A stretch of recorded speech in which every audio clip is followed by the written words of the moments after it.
زبور 61، سام 61، محافظت کے لیے درخواست۔ اے خداوند میری فریاد سن، میری دعا پر توجہ کر۔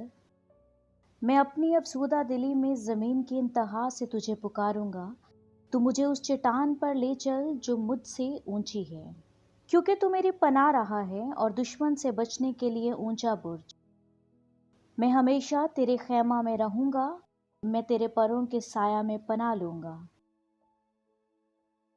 کیونکہ اے خداوند تو نے میری منتیں قبول کی ہیں، تو نے مجھے ان لوگوں کی سی میراث بخشی ہے جو تیرے نام سے ڈرتے ہیں۔ تو دشمن کی عمر دراز کرے گا، اس کی عمر بہت سی پشتوں کے برابر ہوگی۔ وہ خدا کے حضور ہمیشہ قائم رہے گا۔ تو شفقت اور سچائی کو اس کی حفاظت کے لیے مہیا کر۔ یوں میں ہمیشہ تیری مدح سرائی کروں گا، تاکہ روزانہ اپنی منتیں پوری کروں۔ آمین۔